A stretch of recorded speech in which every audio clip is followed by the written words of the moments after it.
大家好，又係我 Thomas。咁我就都我諗有2-3個月冇拍過片啦。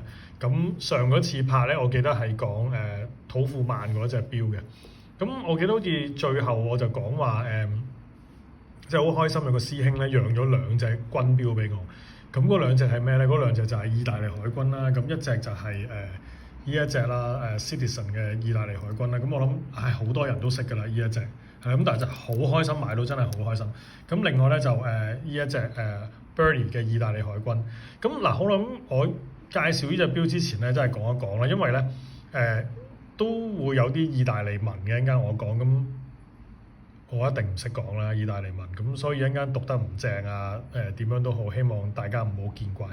咁好啦，咁Burberry 呢個牌子咧，咁就係一個意大利牌子啦。咁就1939年已經即係成立，跟住就錶啊composement 啊嗰啲佢哋都有做嘅。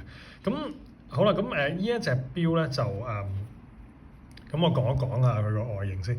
咁佢就個直徑就40啦，咁但係嚟到個 crown 就有42嘅。咁隻腳咧就有20嘅。咁就嗰粒的咧就冇logo 㗎啦，記得係冇 logo，因為我見過有啲有 logo 就應該就唔應該有 logo 㗎。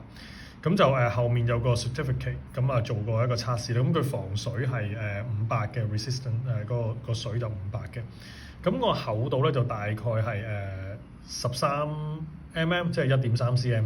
咁個機芯咧就ETA 2824嘅。咁就原來呢隻錶咧，即係我上網睇翻咧，都有成3個唔同嘅 version 嘅。咁第一個咧個特別之處咧就係譬如我呢一隻啦，而家嗰個bezel 呢個位咧就係9雅圈啦。咁原來另外有一個款咧，佢係一個凹凸紋嘅，咁有啲似又係意大利牌子嗰個叫做Squadmaster，即係嗰個牌子嘅，比較似佢即係一啲好輕嘅凹凸紋啊，或者點樣形容咧？好似或者如果有師兄玩開氣槍啦，咁香港都係氣槍嘅。氣槍嘅話咧，咁你有時揸住個 grip 嗰個位咧有啲凹凸紋，咁即係嗰隻咧就唔係我依隻咁樣嘅9雅紋啦。咁另外一個分別咧就係喺個分針嗰度啦。咁你見到譬如我依一個分針咧就係橙色分針，就嗰個熒光就一嘢過嘅，中間就冇話斬開一截嘅。咁另外嗰個款咧就有斬開一截嘅嗰個分針。好啦，咁另外一個咧就我睇到都有啲愕然，因為即係我睇嘢冇咁細節，就係原來係喺個日曆呢一個位。咁嗱，你見到我呢一個咧日曆嗰個位咧嘅右手邊係冇咗一啲刻度嘅，即係11、12、13、14嘅刻度嘅，佢係冇咗嘅。咁另外嗰個咧就會有嗰個刻度咧，就會有埋喺度嘅，係啦。咁就有呢3個嘅唔同分別咯。咁或者我自己再噏下啦，我覺得有可能咧其實連個 case 咧都有分別嘅啦，因為我都幾介意咧個 case 夠唔夠肥啊，會唔會之前磨得好犀利？咁我自己買呢隻錶之前咧，我都睇過，其實大部分咧都係即係比較尖嘅個腳，咁可能本身佢個 case 咧就係咁樣嘅。咁但係我見過有啲咧就比較厚翻啲嘅隻腳，咁同埋嗰個 certificate 嗰個號碼咧比較後期啲嘅。咁所以我估呀，唔知係咪比較再後期啲嗰啲咧就個 case 係會有啲唔同啦。即係呢個我真係我自己估嘅啫，係啦。咁另外我上網睇翻有個即係外國人啦、鬼佬啦，咁就講過依個 certificate 依一個位嘅。咁嗱，佢依一個 certificate 就係 for 即係做佢嗰個水壓測試啦。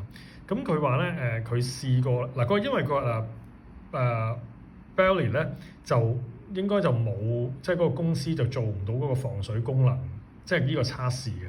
咁佢就send 個 email 去佢嘅 partner company， 我唔知邊間係個 partner company， 就去問攞翻做呢個防水測試嘅報告，係啦，叫Hyponetical，係啦我都睇咗幾隻，hypothetical assignment 係啦，就攞翻呢個報告。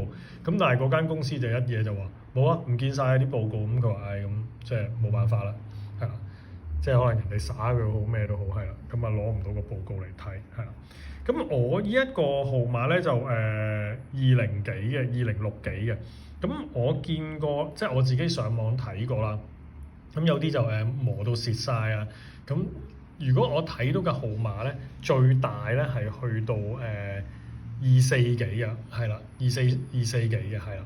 咁就係啦。咁我就好中意呢隻錶嘅，亦都睇咗好耐。咁曾經有一次喺 eBay 見到，咁就係咁死講價爛講價，最後都賣唔到啦，係啦，俾人買咗啦，咁啊好後悔啦。